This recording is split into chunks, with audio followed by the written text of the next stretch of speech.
जय श्री राम। मैं अपने YouTube चैनल भक्ति आराधना में अपने सभी दर्शकों का स्वागत करती हूँ। मैं अपनी YouTube वीडियोस पर जो है रामायण के महात्म्य का वर्णन करती हूँ। आज की वीडियो में मैं आपको बताऊंगी कि जो अंशुमान था वे जब घोड़े को ढूंढने के लिए गए तो आगे उनके साथ क्या हुआ। दीनहा नृपति आशीष तब अतिहित बारही बार, बेगी फिरहूँ ले तुरग सुत मेरे प्राण आधार।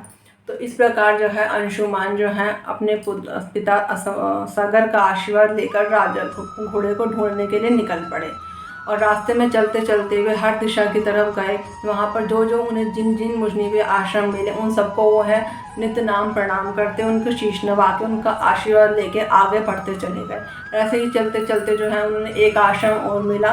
वहाँ पर उन मुनि का आशीर्वाद लेकर जैसे ही वे चले तो आगे ही चलते उन्हें सुमति के भाई यानी कि अपने मामा गरुड़ जी मिले और वे गरुड़ जी उनसे कुछ इस प्रकार बोले। पुनि मुनि जन सन पाई आशीषा, चहु दिग्गज कह नाहु शीशा। यही विधि शोधत मृग महा, मिले गरुड़ सुमति कर भ्राता। चरणों को स्पर्श करती उनसे उन्होंने आशीर्वाद लिया और गरुड़ जी उनसे बोले। उन्होंने अपनी सारी कथा कह सुनाई कि किस प्रकार जो है कपिल मुनि के आश्रम में वो सारी कथा हुई और वो राजा सागर के सारे 60,000 पुत्र जलकर भस्म हो गए कपिल मुनि के क्रोध से।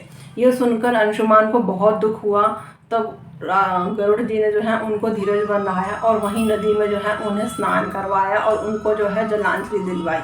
इस प्रकार वे वहाँ पर कुछ देर ठहर गए नदी किनारे और गरुड़ जी ने उनसे कहा कि हे पुत्र, तुम मेरी बात मानो। मैं तुमसे एक बात बताता हूँ, अपने जो 60,000 पुत्रों का जो तुम कल्याण करने के लिए यहाँ आए हो वे ऐसे नहीं होंगे। तुम्हें इसके लिए एक उपाय करना पड़ेगा।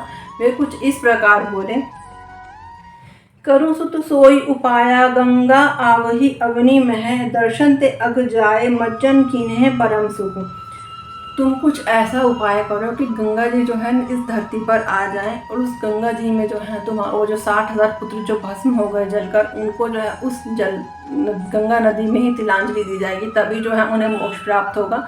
और ये गंगा जी को लाने के लिए तुम्हें धरती पर परम तप करना पड़ेगा। जय श्री राम।